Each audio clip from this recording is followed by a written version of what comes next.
everyone, this is Niharika. Today we are going to start with chapter number 5, Our Earth Natural Satellite of class 5th Science. आज हम science का class 5th का are earth natural satellite जो chapter है हम वो discuss करेंगे. मैं आपको वो समझाऊंगी. आप साथ साथ रीड भी कर सकते हैं. जैसे आप देख सकते हो कि मैंने आज ये चैप्टर स्क्रीन पे आपको विजिबल करा दिया है. तो आप जब मैं इस चैप्टर को समझाऊंगी तो आप रीड भी कर सकते हो और साथ ही साथ आप इसको अच्छे समझ भी सकते हो. So before going to start, if you have not subscribed my channel, please go and subscribe to my channel. So let's get started. So let's begin the chapter. जैसे कि आप देख सकते हो कि स्क्रीन पर आपको पूरा चैप्टर विजिबल है ना.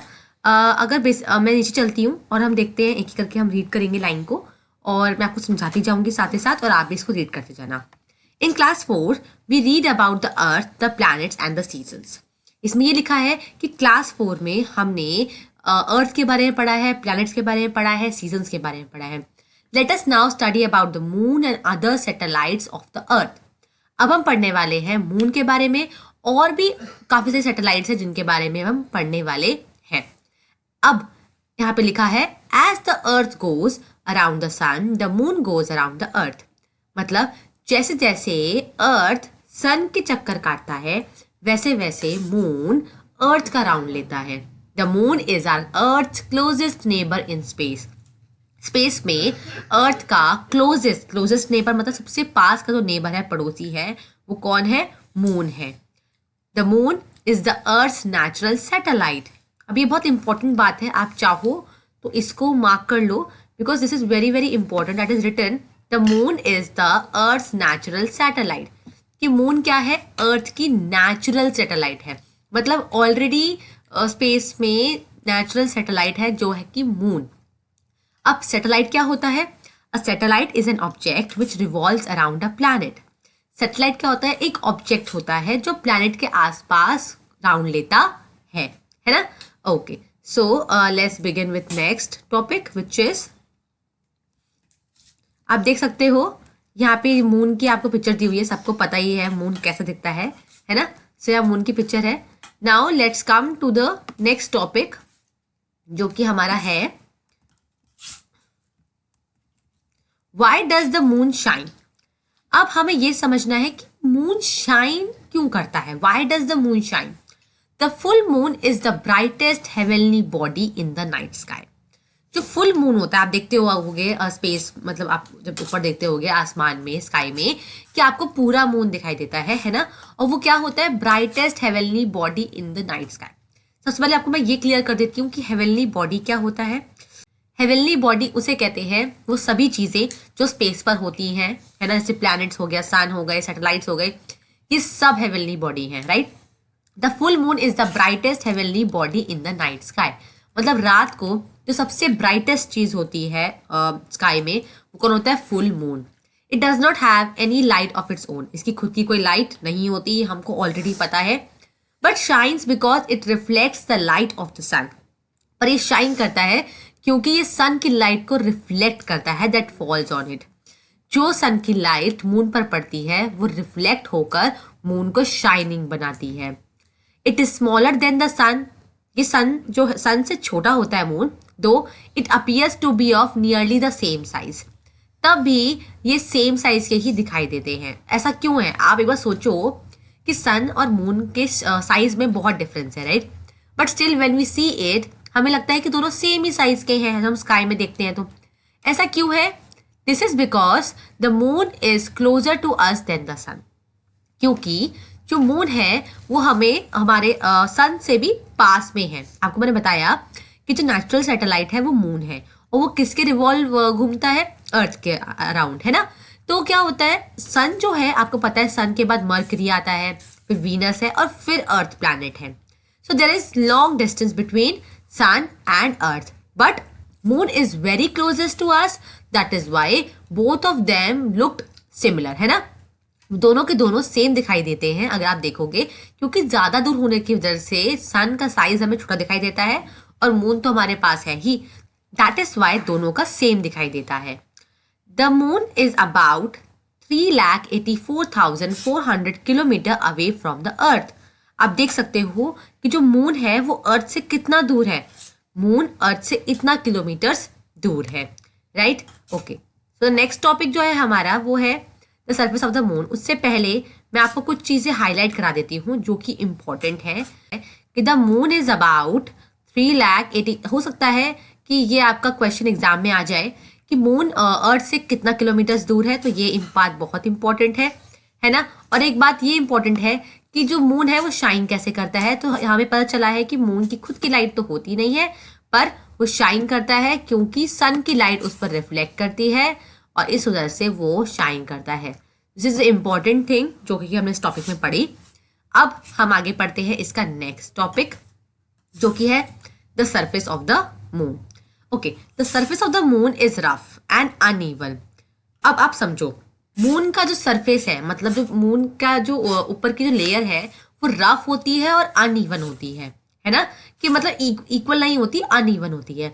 It is made of great plains and huge mountains, मतलब बड़े बड़े प्लेन्स और माउंटेन्स इसके सरफेस पर होते हैं। There are big round hollow called craters on the moon. Moon पर बड़े बड़े ऐसे क्रेटर्स होते हैं, है ना, राउंड शेप में। These craters are formed when pieces of rocks called meteoroid dash into the surface of the moon. देखो, क्रेटर्स क्या होते हैं? क्रेटर्स होते हैं गड्ढे जो मून के ऊपर दिखाई देते हैं। आपने अगर मून की कभी पिक्चर देखी हो, शायद इसके नेक्स्ट स्लाइड में ही है, मैं आपको दिखा दूंगी।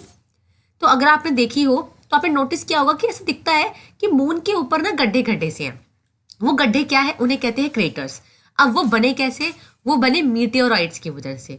अगर आपको नहीं समझ में आ रहा कि मैंने क्या वर्ड बोला, तो ये वर्ड यहाँ लिखा हुआ है, which is meteoroids and the other word is craters. Okay, so craters क्या होता है? क्रेटर्स है वो गड्ढे जो किसकी वजह से होते हैं? मीटियोराइट्स की वजह से। मीटियोराइट्स क्या है? जब रॉक के पीसेस आके मून के सरफेस पे गिरते हैं और वो रॉक के पीसेस को कहते हैं मीटियोरॉइड्स, ठीक है। वो मीटियोरॉइड्स मून पर क्रेटर्स बनाते हैं। आगे है the surface of the moon is scarred with million of craters. जैसा मैंने आपको बताया कि आप अगर किसी मून की पिक्चर देखोगे तो आपको वहाँ पे मिलियन ऑफ क्रेटर्स दिखेंगे, बहुत सारे ऐसे गड्ढे गड्ढे दिखाई देंगे, राइट। सो ये हमने पढ़ा the surface of the moon. अब हम देखते हैं इसके नेक्स्ट स्लाइड में क्या है। जैसे कि आप देख सकते हो इस पिक्चर में, है ना, आप देख सकते हो कि यहाँ पे लिखा है the surface of the moon, नीचे लिखा हुआ है the surface of the moon, है ना। और इसमें आप देखोगे फिगर 5.2 में the surface of the moon लिखा हुआ है और ये मून की पिक्चर बनाई हुई है ना। तो देखोगे आप इसमें ऊपर ऊपर कितने सारे गड्ढे ऐसे, मतलब अनइवन सा लैंड दिखाया हुआ है ना। जैसे हमारा अर्थ कैसे एकदम प्लेन लैंड है या वाटर है ना, तो यहाँ पे ऐसे गड्ढे गड्ढे। और ये क्रेटर्स, इन्हें क्रेटर्स कहते हैं। ये क्रेटर्स क्यों हुए? क्योंकि जो रॉक के पीसेस है ना, जैसे मीटियोराइट्स कहते हैं, वो इस पर आकर गिरे और तब जाके ये क्रेटर्स बने। ओके, सो आगे पढ़ते हैं हम, जो उसका टॉपिक हम पढ़ रहे थे। The rocks that were brought back to earth by astronauts tell us that the surface of the moon is covered with dark gray dust. अब इससे हमें ये समझ में आया कि जब एस्ट्रोनॉट गए होंगे मून पे तो वहां से मून की रॉक्स लेकर आए, है ना, जो कि मून के सरफेस पर गिरी होंगी, और उससे इनको पता चला कि जो मून है वो डार्क ग्रे कलर की डस्ट से कवर्ड है। The moon is about 4,500 million years old, the same age the earth. This is very important you to know कि मून कितने साल पुराना है? मून 4,500 मिलियन ईयर्स पुराना है and same age age the earth, मतलब अर्थ भी इतना ही पुराना है जितना की है मून। नाउ हमारा जो नेक्स्ट टॉपिक है वो है there is no life on the moon, कि मून पर कोई लाइफ नहीं है ना। सो पढ़ते हैं कि ऐसा क्यों है। The earth is surrounded by a layer of the atmosphere which absorbs a part of the strong heat of the sun and allows only a part to reach the earth during day. इसका मतलब क्या है कि अर्थ के surrounding में क्या है? एक लेयर है एटमॉस्फेयर की, है ना, जो कि क्या करती है? सन से आने वाली स्ट्रॉन्ग हीट को एब्जॉर्ब कर लेती है। और आपको पता है सन से हमें बहुत ज़्यादा स्ट्रॉन्ग हीट मिलती है, रेडिएशंस मिलती है, जो कि हमारे लिए अच्छी नहीं है। तो क्या होता है, जो ये एटमॉस्फेयर की लेयर है अर्थ के आसपास, वो क्या करती है? हीट को एब्जॉर्ब कर लेती है और सब कुछ पार्ट ही हमारे तक अर्थ तक दिन में पहुंचाती है ना। जैसे आपने डे में देखा भी होगा, आपको कभी गर्मी लगती है, it because of the heat of the sun. At night it does not allow the heat of the earth to escape, पर रात में वो उसे छुपने नहीं देती, हीट को एस्केप नहीं करती। The atmosphere protects us from dangerous radiations and meteors which would otherwise have fallen on the earth. Atmosphere हमें किस चीज़ से प्रोटेक्ट करता है, ये बहुत ही इंपॉर्टेंट बात है ना. अगर आप इसको चाहो तो आप मार्क कर सकते हो कि जो एटमॉस्फेयर है हमें किससे बचाता है, हमें डेंजरस रेडिएशन से बचाता है, जो कहाँ से आती है, सन से आती है. एंड मीटियोर्स आपको मैंने बताया थे अभी, मीटियोरॉइड्स जो रॉक के पीसेस गिरते हैं.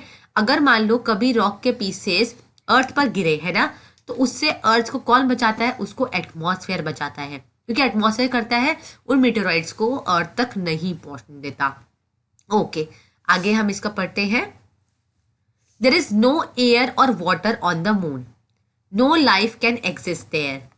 मतलब मून पर ना तो एयर है ना वाटर है. आपको मैं एक आपके लिए नॉलेज के लिए बात बता देती हूँ कि सिर्फ अर्थ ही एक ऐसा प्लैनेट है जहाँ पर लाइफ एग्जिस्ट करती है. There is no other planet जहाँ पे लाइफ एग्जिस्ट करती हो.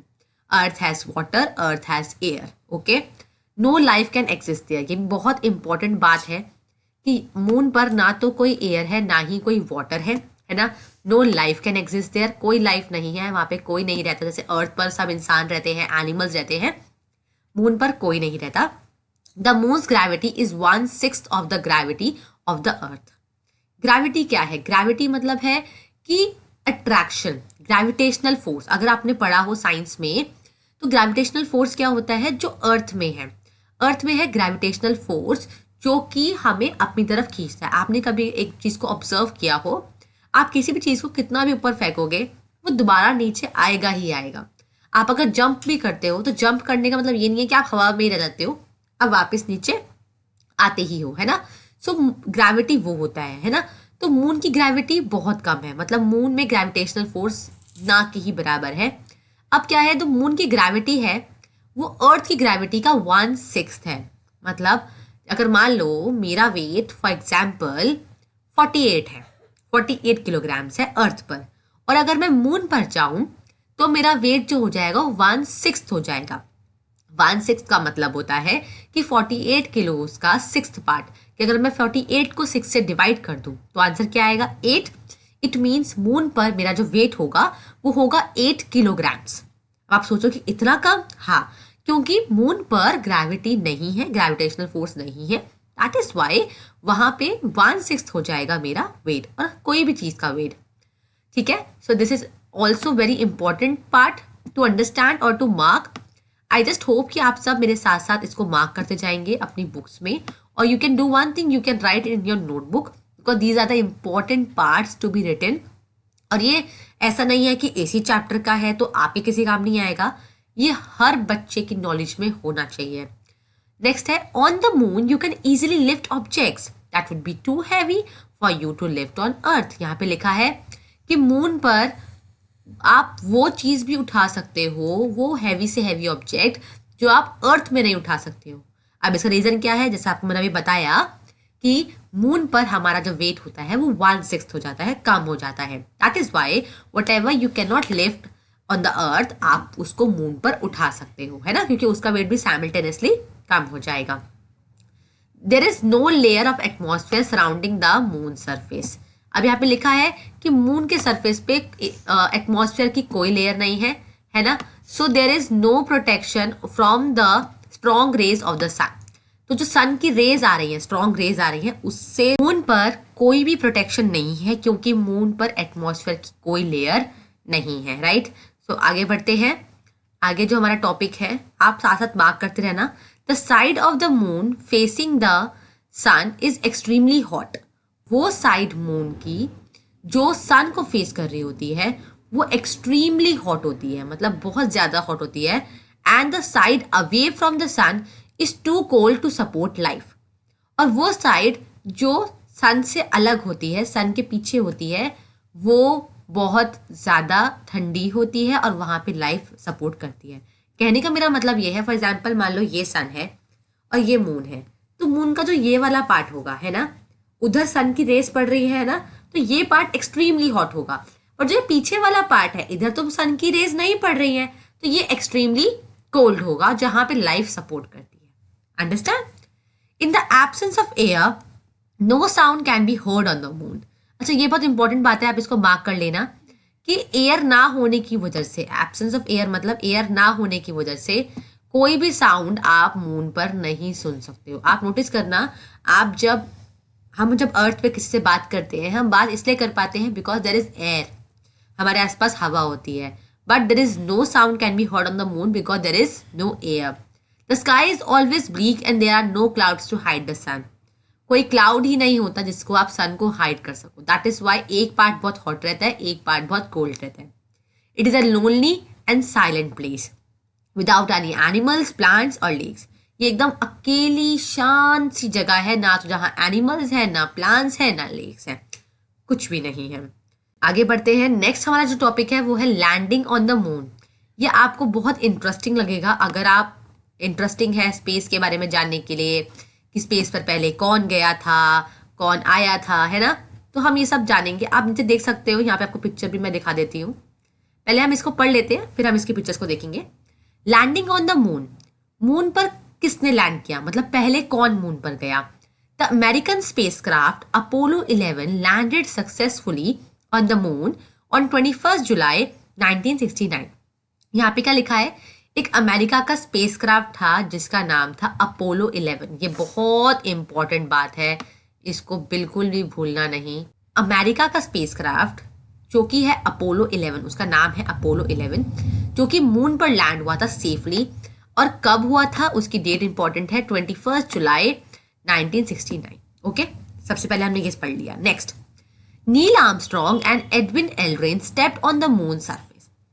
सबसे पहले जो मून पर गए, like first man who landed on the moon was Neil Armstrong. ठीक है, मून पर जाने वाला पहला इंसान जो था वो थे नील आर्मस्ट्रॉन्ग, और जो सेकंड थे वो थे एडविन एल्ड्रिन, है ना, जो कि मून पर गए। और जो थर्ड एस्ट्रोनॉट थे उनके साथ, है ना। एस्ट्रोनॉट क्या होते हैं, जो यहाँ मून पे जाते हैं या स्पेस पे जाते हैं, है ना।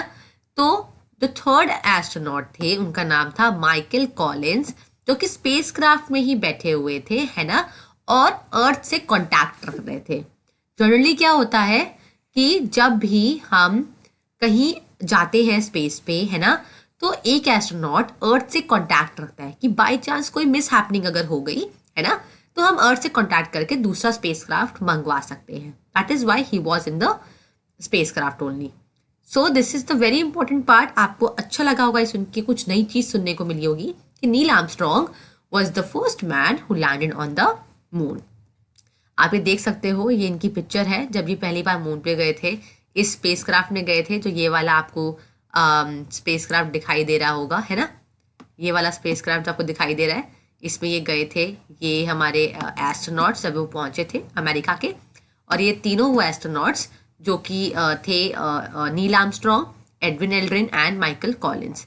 तो ये पिक्चर आप देख सकते हो, है ना। इससे आपको समझ में आ रहा होगा कि ये किस तरीके से वहाँ पे गए थे, तब क्या क्या हुआ था। सो हम आगे बढ़ते हैं। आप नीचे देख सकते हो, लिखा भी हुआ है कि the American spacecraft Apollo 11 landed on the moon. वो सेम बात लिखी हुई है कि वो लोग इस डेट को मून पर लैंड किया था। आगे बढ़ते हैं। आप अब देख सकते हो कि अब यहाँ पे एक चेक पॉइंट है ना। चेक पॉइंट क्या होता है, ये आपको यहाँ पे कुछ आंसर्स पूछे हैं, let we give their answers. Circle the correct answers. Okay, ये कुछ टॉपिक हमने अभी पढ़े हैं ना, तो उससे रिलेटेड कुछ यहाँ पे क्वेश्चंस हैं, हमें इनको सर्कल करना है, बट हम यहाँ पे सर्कल ना करके मैं इसको टिक कर देती हूँ। ओके, नंबर 1, द ऑप्शन आपको दिए हुए हैं, satellite, meteor, sun is an object that revolves around a planet. इनमें से वो कौन सी चीज है, वो कौन सा ऑब्जेक्ट है जो प्लैनेट के आसपास रिवॉल्व करता है, प्लैनेट के आसपास घूमता है। First option is satellite, second option is meteor, the third option is sun. आप बताओ आपके हिसाब से क्या है, क्या सन किसी प्लैनेट के आसपास घूमता है? नहीं, only planet revolves around the sun, planet घूमते हैं सन के आसपास। क्या मीटियोर किसी प्लैनेट के आसपास घूमता है? नहीं।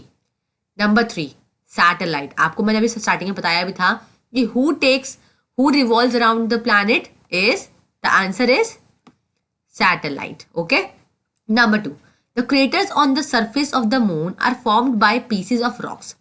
जो मून के सरफेस पे क्रेटर बने हुए हैं वो किसकी वजह से बने हुए हैं, उन रॉक के पीसेस को क्या कहते हैं? Options are meteoroids, planets, ball of fires. इसका आंसर तो आपको पता होगा, अभी हमने समझा है ना. The answer is meteoroids.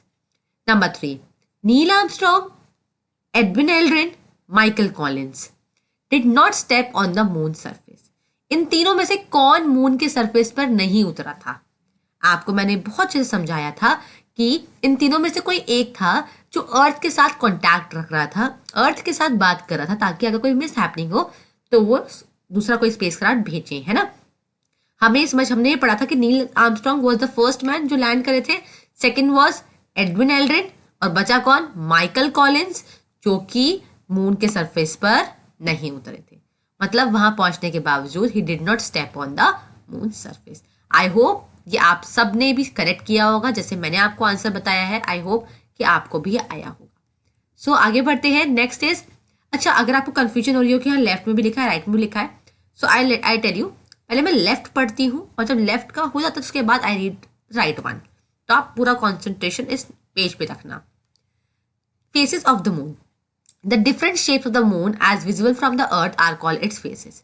आपको दिखता होगा अर्थ से, जब आप मून देखते हो ऊपर की तरफ तो आपको मून की अलग अलग शेप दिखाई देती होंगी जिसको फेजेस कहते हैं. Okay, the phases during a particular phase depend on the lighted part that can be seen by us at a time on earth. हमें वो शेप दिखाई देती है जिस पर उस पर्टिकुलर टाइम पे लाइट पड़ रही होती है सन की. ठीक है, आई थिंक इसमें कुछ इंपॉर्टेंट है नहीं बताने को. अब हमारा नेक्स्ट टॉपिक है वो है eclipses of the moon and the sun. बहुत इंपॉर्टेंट है, आप अगर ध्यान से सुनेंगे तो आपको अच्छे से समझ में आ जाएगा. An opaque object. अब ओपेक ऑब्जेक्ट क्या होता है? ओपेक ऑब्जेक्ट वो ऑब्जेक्ट होता है जिसके आर पार लाइट ट्रांसफर या फिर लाइट ट्रैवल नहीं करती. जैसे मेरा ये हाथ है, अगर मेरे हाथ के पीछे मैंने अगर लाइट रखी हो तो क्या वो लाइट आप यहाँ से देख सकते हो? नहीं, because this is an opaque object which can not transmit the light, जो लाइट को आप तक नहीं पहुंचाएगी. फॉर एग्जाम्पल, मैं कोई भी चीज़ ले लूँ, आपके घर की वॉल ले लूँ, कोई कबर्ड ले लूँ, जो कि आर पार जिससे नहीं देख सकते, उसे ओपेक ऑब्जेक्ट कहते हैं. Opaque object is one through which can light can not pass. यहाँ पे लिखा भी है, आप देख भी सकते हो कि ओपेक ऑब्जेक्ट वो ऑब्जेक्ट होती है जिससे लाइट पास नहीं हो सकती. Right, when light falls on an opaque object it shadow is form. जब किसी ओपेक ऑब्जेक्ट पे लाइट पड़ती है ना, तब शैडो बनती है. ये आपने देखा होगा, शैडो मतलब होता है परछाई. इसको भी मार्क कर लो कि शैडो कब बनती है? जब किसी ओपेक ऑब्जेक्ट पे लाइट फॉल होती है तब शैडो बनती है. The earth and the moon are opaque objects. Earth और मून दोनों ओपेक ऑब्जेक्ट्स हैं, मतलब उनकी वो लाइट पास नहीं करते. When the sun's light falls on the earth and the moon their shadows are formed and they play hide and seek. और जब सन की लाइट अर्थ पर पड़ती है या फिर मून पे पड़ती है तो वो एक दूसरे के लिए शैडो बन जाते हैं और वो हाइड एंड सीक खेलते हैं. हाइड एंड सीक खेलने का मतलब है, फॉर एग्जाम्पल, अगर सन की लाइट पहले अर्थ पे पड़ रही है तो अर्थ की शैडो किससे पड़ेगी? मून पे. अगर सन की लाइट मून पे पड़ रही है तो मून की शैडो किससे पड़ेगी? अर्थ पे. This is they known call as hide and seek. आगे बढ़ते हैं. Eclipses are nothing but the shadows of the earth and the moon. Eclipses क्या होते हैं? कुछ नहीं होते खास, बस ये अर्थ और मून की शैडो होते हैं. जैसे आपको मैंने बताया कि अगर सन की लाइट मून पे पड़ रही है तो अर्थ पे शैडो बन रही है, और अगर सन की लाइट अर्थ पे पड़ रही है तो मून पे शैडो बन रही है ना. तो जस्ट ये है, मैं इसको भी मार्क कर देती हूँ. आपके बहुत इंपॉर्टेंट है ये टॉपिक्स जो समझने हैं, है ना. So I am marking them, make sure to you mark as well. आगे बढ़ते हैं. The moon revolves around the earth. Moon जो है अर्थ के चक्कर लगाता है, ये आपको पता है. At times during this journey the moon moves into the dark shadow of the earth and does not receive any sunlight. हो सकता है कि मान लो मून यहाँ है, बीच में अर्थ है और पीछे सन है. सन की यहाँ से लाइट पड़ रही है अर्थ पर, ठीक है. और क्या हो रहा है, और जो मून है वो इसके से राउंड लेता है ना. राउंड लेते लेते मून पीछे आएगा ना. जब राउंड लेगा तो पीछे भी आएगा. तो सन की लाइट यहाँ से पड़ रही है अर्थ पे और मून कहाँ गया? पीछे. तो मून पर तो कोई लाइट पड़ ही नहीं रही है ना. वो तो तुम डार्क हो गया. Then it gets hidden from view. वो दिखाई भी नहीं देता. We call this an eclipse of the moon और लूनर एक्लिप्स. इसको लूनर एक्लिप्स कहते हैं जब मून एकदम डार्क शैडो में चला जाता है, किसकी? अर्थ की डार्क शैडो में चला जाता है और उसे कोई सनलाइट नहीं मिल रही होती और वो दिखाई भी नहीं देता. उसे कहते हैं लूनर एक्लिप्स. क्या कहते हैं? Lunar eclipse. Let me mark this as very important thing. ठीक है, ये बहुत इम्पोर्टेंट पैराग्राफ है जो कि आपको समझना पड़ेगा। लूनर एक्लिप्स क्या होता है? अर्थ की शैडो की वजह से मून पर लाइट नहीं पड़ती, उसे लूनर एक्लिप्स कहते हैं। लेट वी मूव फॉरवर्ड ऊपर, क्योंकि हमारा next topic right hand side पे है। ये जो आपको पिक्चर दिखाई दे रही है, ये क्या है? ये है आपकी लूनर एक्लिप्स, है ना? ये लूनर एक्लिप्स की पिक्चर है। इसमें क्या हो रहा है? इसमें ये हो रहा है कि इसमें ये सन है ना? और इसकी जो लाइट है, इसकी लाइट कहाँ पड़ रही है? अर्थ पे पड़ रही है ना? अर्थ पे लाइट पड़ने से क्या हो रहा है? मून पे अंधेरा हो गया है। मून पे क्या जा रही है उसकी? मून पे जा रही है उसकी शैडो। ओके, मून पे जा रही है शैडो, और मून पे शैडो जाने से क्या हो रहा है? जो ये हमारा मून है, ये बिल्कुल दिखाई देना बंद कर गया है ना? और इस पूरे प्रोसेस में मून यहाँ पे है, आप देख सकते हो, और इसे कहते हैं लूनर एक्लिप्स। आई होप ये आपको समझ में आया हो। Let's begin with the next part of this, which is यहाँ पे लिखा हुआ है ना? यहाँ पे आपको दूसरी पिक्चर दिख रही है, मैं आपको ये समझाऊंगी, डोंट वरी। पहले हम इसको पढ़ लेते हैं कि ये क्या है। When the moon is completely in the shadow of the earth, it is a total lunar eclipse. जब मून पूरा का पूरा अर्थ की शैडो से एकदम डार्क हो जाता है, ढक जाता है, उसे कहते हैं टोटल लूनर एक्लिप्स। ठीक है, ये बहुत इंपॉर्टेंट है। When the moon is completely in the shadow of the earth, it is total lunar eclipse. And when the moon is only partly hidden by the shadow of the earth, कि सिर्फ कुछ part जो होता है moon का, सिर्फ वो ढका होता है अर्थ की शैडो से, तो उसे पार्शियल लूनर एक्लिप्स कहते हैं। आई होप कि ये आपको समझ में आया हो। आगे बढ़ते हैं। When the moon comes out of the shadow of the अर्थ, जब मून अर्थ की शैडो से बाहर आता है, एक्लिप्स इज ओवर, एक्लिप्स खत्म हो जाता है। And the moon can be clearly seen, आपको मून आराम से दिखाई देता है। At the time of the eclipse, the sun, the earth and the moon are in a straight line as shown in figure 5.4. A lunar eclipse occurs only at night. आपको यहाँ पे लिखा है कि आप देख सकते हो लूनर एक्लिप्स के टाइम पे सन, मून और अर्थ तीनों एक लाइन में दिखाई देते हैं, जैसे आपको यहाँ पे दिखाई दे रहे हैं, है ना? तीनों एक लाइन में दिखाई देते हैं। और यहाँ पे लिखा है कि लूनर एक्लिप्स सिर्फ रात के टाइम पे होता है। ओके, तो lunar eclipse occurs only at night. So this is very important part, आप इसको मार्क कर लीजिए कि lunar eclipse occurs only at night. Just as the earth cast a shadow on the moon also cast a shadow on the earth. जैसे अर्थ ने moon पर अपनी shadow cast करी है ना, शैडो दिखाई, वैसे ही मून भी अपनी शैडो अर्थ पर दिखाता है। When people in the shadow of the moon cannot see the sun, it is an eclipse of the sun or a solar eclipse. मतलब जब लोग मून के शैडो में सन को नहीं देख पाते, तो उसे सोलर एक्लिप्स कहते हैं। हमने दो एक्लिप्स पढ़े, एक पढ़ा लूनर एक्लिप्स, अब जो हम पढ़ रहे हैं वो है सोलर एक्लिप्स। तो यहाँ पे आप देख सकते हो, इसे आप मार्क भी कर सकते हो कि when people in the shadow of the moon can not see the sun, है ना, जब वो सन को नहीं देख पाते, तो it is an eclipse of the sun और अ सोलर एक्लिप्स, इसे सोलर एक्लिप्स बोलते हैं।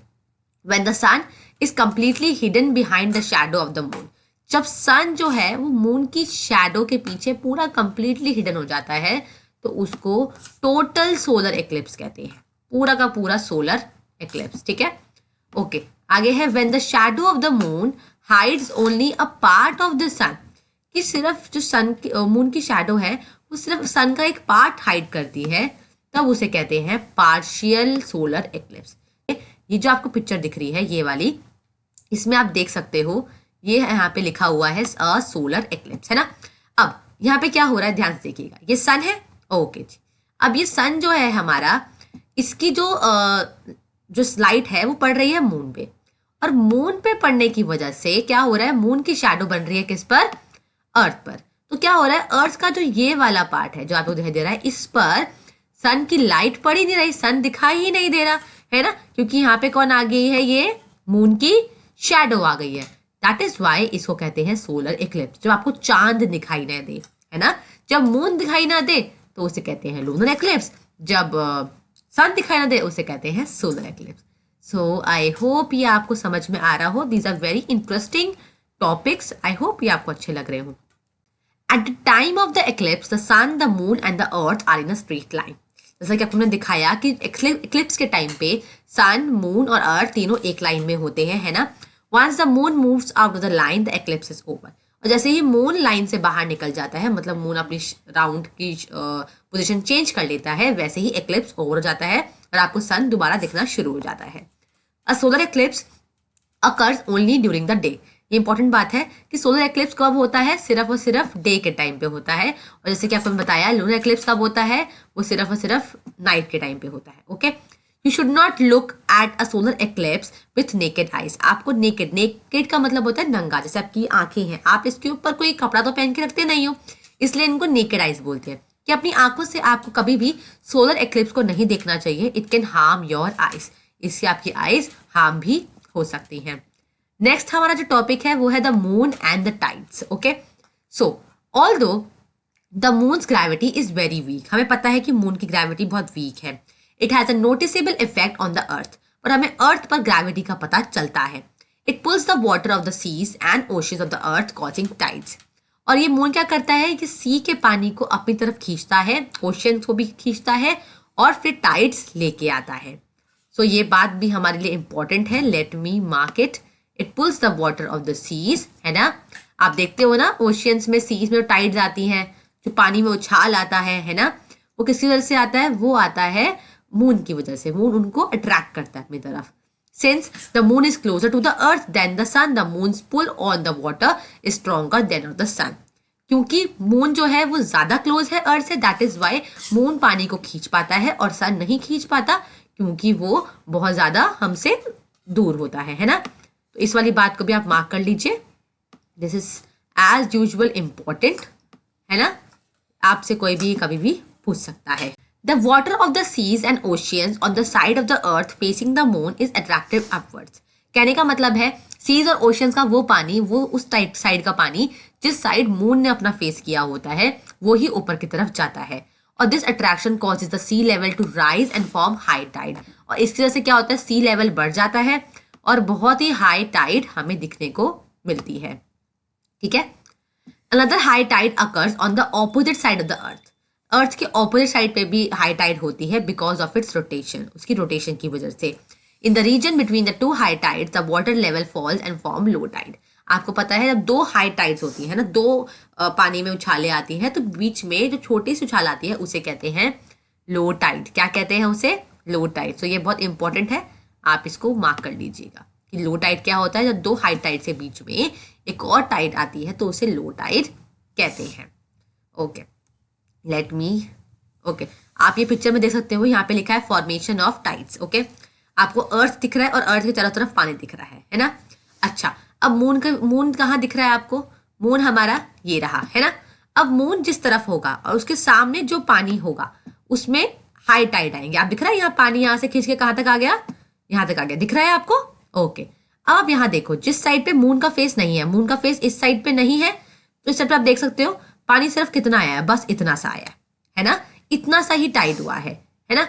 और इस साइड पे आप देखोगे तो यहाँ पे भी सेम उतना ही, जितना यहाँ पे है उतना ही यहाँ पे भी। क्यों, क्योंकि ये रोटेट भी तो करेगा, जब ये रोटेट करेगा तब यहाँ पे भी हाई टाइड आएगा और यहाँ पे भी हाई टाइड, और यहाँ पे आएंगे लो टाइड्स। ओके, क्योंकि इसकी वो साइड है जहाँ पे मून गया ही नहीं है। सो आप देख सकते हो नॉर्मल सी लेवल है ना, और सी लेवल ड्यूरिंग टाइड्स, ये तो नॉर्मल सी लेवल है कि जब नॉर्मली मून सामने नहीं होता तब क्या होता है, और जब मून आता है ना, दिख जाता है सामने, तो पानी यहाँ से यहाँ तक इतना ज़्यादा आगे बढ़ जाता है। सो आई होप ये आपको समझ में आया हो अच्छे से। ओके, यहाँ पे लिखा है, ये फैक्ट वाइज में हम पढ़ लेते हैं क्या लिखा है। The pull of the moon does not only pull the sea up and down, कि जो मून खींचता है वो सिर्फ सी को ही नहीं खींचता, this tidal effect can also distort the continents. इसका इफेक्ट कॉन्टिनेंट्स में भी पड़ सकता है, pulling land up and down by as much as 25 centimetre. इसकी वजह से लैंड भी 25 सेंटीमीटर्स अप एंड डाउन हो सकता है। आगे पढ़ते हैं। Intensity of the tides very with the faces of the moon. Tides कितनी ज्यादा होंगी कितनी कम होगी डिपेंड करता है फेसेस ऑफ द मून पे, कि मून की पर्टिकुलर शेप क्या हो रखी है, वो आधा हो रखा है, पूरा हो रखा है, उस पर डिपेंड करता है। The highest tides occur at the time of the new moon and the full moon. जो सबसे बड़ी टाइड आती है वो कब आती है? जब या तो न्यू मून हो या तो फुल मून हो, है ना। तो ये इंपॉर्टेंट है, मैंने अब आपके लिए मार्क कर दिया, आप भी इसको साथ साथ मार्क करते जाइएगा। आगे बढ़ते हैं। अब हमारा जो न्यू टॉपिक है वो है आर्टिफिशियल सैटेलाइट। ये बहुत इंटरेस्टिंग टॉपिक है, आपको मजा आएगा इसको सुन के। Artificial satellites are human made objects which revolve around the earth just as the moon does, है ना। जैसे कि मून हमारे अर्थ के आसपास चक्कर लगाता है, वैसे ही आर्टिफिशियल सैटेलाइट मतलब कि जो इंसान ने बनाई होती है, ह्यूमन मेड होती हैं, वो भी अर्थ के आसपास चक्कर लगाती है। The space age began in 1957 when the first human-made satellite Sputnik 1 was launched to orbit in space by Russian scientists. क्या हुआ था 1957 में? पहली ह्यूमन मेड सैटेलाइट मतलब इंसान ने पहली बनाई हुई जो सैटेलाइट थी वो 1957 में लॉन्च की थी, जिसका नाम था स्पुतनिक 1, जो कि किसने लॉन्च की थी? रशियन साइंटिस्ट ने लॉन्च की थी। ठीक है, रशिया के साइंटिस्ट थे जिन्होंने स्पुतनिक 1 नाम की पहली ह्यूमन सैटेलाइट लॉन्च की थी। Since then thousands of satellites have been sent into space by different countries. और तब से लेके अब तक थाउजेंड्स ऑफ सैटेलाइट्स बहुत सारी कंट्रीज भेज चुकी हैं स्पेस पे। ओके, आगे बढ़ते हैं। On 12 April 1961, Major Yuri Gagarin of Russia became the first man in the world to go into space. अब क्या हुआ यहाँ पे कि यहाँ पे लिखा है कि यूरी गैगरिन जो थे वो रशिया के थे और वो फर्स्ट मैन थे पूरे वर्ल्ड में जो स्पेस पर गए थे। तो ये तो है ही बहुत इंपॉर्टेंट बात, और इसकी डेट वगैरह भी बहुत इंपॉर्टेंट है, आप उसको अंडरलाइन कर लेना। यूरी गैगरिन जो कि रशिया के थे एस्ट्रोनॉट, जो कि पहली बार स्पेस पर गए थे। He was the first man to go into space. Valentina Tereshkova of Russia was the first woman who go into space. Valentina Tereshkova भी रशियन ही थी, रशिया की ही थी, और वो कौन थी? वो फर्स्ट वुमेन थी जो कि स्पेस पर गई थी। जैसे आपको देख सकता है ये आर्टिफिशियल सैटेलाइट होती है ना, ये आर्टिफिशियल सैटेलाइट है जो कि स्पेस पर है। आगे बढ़ते हैं। टू गो इनटू स्पेस, जैसे कि आपको मैंने वहां पे पढ़ के बता ही दिया था। On 3 April 1984 squadron leader Rakesh Sharma became India's first man to go into space. और 3 अप्रैल 1984 को क्या हुआ था? जो हमारे लीडर थे, इंडिया के लीडर, इंडिया का पहला मैन जो स्पेस पे गए थे, उनका नाम था राकेश शर्मा। तो Rakesh Sharma was the first man who go into space from India. अब यहाँ क्वेश्चन पूछ रहे हैं, who was the first Indian women to go into space? वो कौन सी इंडियन वुमेन थी जो स्पेस पे गई थी? पहली इंडियन वुमेन, राइट। तो अगर आपको नहीं पता तो मैं आपको बता देती हूँ, जो फर्स्ट वुमेन थी जो स्पेस पे गई थी उनका नाम था Kalpana Chawla. Kalpana Chawla was the first women to go into space from India. आगे बढ़ते हैं। Aryabhatta launched in 1975 was the first Indian satellite. पहली इंडिया की सैटेलाइट का नाम था आर्यभट्टा, क्योंकि कब लॉन्च हुई थी? 1975 में। और एक कौन सी सैटेलाइट थी? इंडियन, पहली इंडिया की सैटेलाइट थी, इसका नाम था आर्यभट्टा। ऐसी बहुत सारी सैटेलाइट्स और भेजी गई, जैसे कि नाम यहाँ पे दिया हुआ है, आप देख ही सकते हो, जैसे कि है भास्करावान, रोहिणी, एप्पल, है ना। ऐसे यहाँ पे बहुत सारी आपको दिख जाएंगी। ये सारी की सारी ओशियन सैट, एड्यूसैट, सैरल, है ना। तो ये कल्पनावाल, है ना। तो ये सारी जो है और अदर सैटेलाइट्स हैं जो कि आपको इनके नाम याद करने पड़ेंगे, जो कि एग्जाम में आएगा। ओके, सो हम इसका आगे देखते हैं। अब है हमारे पास यूजेस ऑफ आर्टिफिशियल सैटेलाइट्स, कि इन आर्टिफिशियल सैटेलाइट्स के यूज क्या है, इनका काम क्या है। A rocket is use to launch an artificial satellite into space. ठीक है, स्पेस में सैटेलाइट को लॉन्च करने के लिए रॉकेट का यूज किया जाता है। Initially artificial satellites were designed for scientific research. पहले आर्टिफिशियल सैटेलाइट को भेजा गया था साइंटिफिक रिसर्च करने के लिए, कि स्पेस पर क्या है क्या नहीं, इन सब चीजों को जानने के लिए। पर अब आप देख सकते हो, to give us valuable information about the atmosphere, है ना। एटमॉस्फेयर के बारे में हमें वैल्यूएबल इंफॉर्मेशन पहुंचाती है हमारी सैटेलाइट्स, है ना, surrounding the earth. Now they are being used for a number of purposes. अब इनको बहुत चीजों के लिए हम यूज करते हैं सैटेलाइट्स। अच्छा, ये बहुत इंपॉर्टेंट बात आ रही है यहाँ पे, अभी आप देखिए। Satellites which send messages from one country to another. वो सैटेलाइट जो एक कंट्री से दूसरी कंट्री तक मैसेजेस को ट्रांसफर करती है उसे कम्युनिकेशन सैटेलाइट कहते हैं। ये बात बहुत इंपॉर्टेंट है, क्वेश्चन आ सकता है कि what is known as communication satellite. तो कम्युनिकेशन सैटेलाइट क्या होती है? कम्युनिकेशन मतलब बात करना, बातचीत करना। तो बातचीत करना कैसे, किसकी वजह से पॉसिबल हो पा रहा है? कम्युनिकेशन सैटेलाइट की वजह से। They are use to send signals of television programmes from one country to another. एक कंट्री से दूसरी कंट्री में टेलीविजन सिग्नल्स पहुंचाने के लिए, प्रोग्राम्स दिखाने के लिए ये सैटेलाइट का यूज किया जाता है। नेक्स्ट है वेदर सैटेलाइट। वेदर सैटेलाइट आपको नाम से समझ में आ रहा है, वो सैटेलाइट है ना जो takes picture of the movement of clouds and help us the forecast weather. ये क्या करती है? ये क्लाउड के मूवमेंट की पिक्चर लेती है और आप हमारे नीचे साइंटिस्ट को देती है, जिससे क्या होता है उनको ये पता चल जाता है कि हमारा अब वेदर कैसा है। जैसे आपने देखा होगा न्यूज़ में बताते हैं कि आज बारिश होने वाली है, आज बहुत गर्मी रहेगी, आज बहुत ठंड रहेगी। उन्हें कैसे पता होता है? क्योंकि उनको सैटेलाइट्स ने ऑलरेडी पिक्चर क्लिक करके भेज दी होती है कि देखो अभी क्लाउड की पिक्चर ये है, तो इस हिसाब से आप देखो कि वेदर कैसा है। तो वेदर सैटेलाइट हमें यहाँ पे हेल्प करती है। They can give us early warnings of dangerous storms. और ये सैटेलाइट्स हमें क्या दे सकती हैं? अर्ली वार्निंग्स दे सकती हैं, है ना। जैसे कोई डेंजरस स्टॉर्म आ रहा हो, स्टॉर्म मतलब तूफान आ रहा हो, है ना, और तूफान से आने से पहले ही हमें पहले से ही पता चल जाए कि भाई तूफान आने वाला है, ये हमें सैटेलाइट्स बताती हैं। और साइक्लोन आने वाला है, बिल्डिंग ओवर द सीज, समुद्र के ऊपर तूफान आने वाला है, फॉरेस्ट में फायर लगने वाली है, फ्लड्स आने वाले हैं।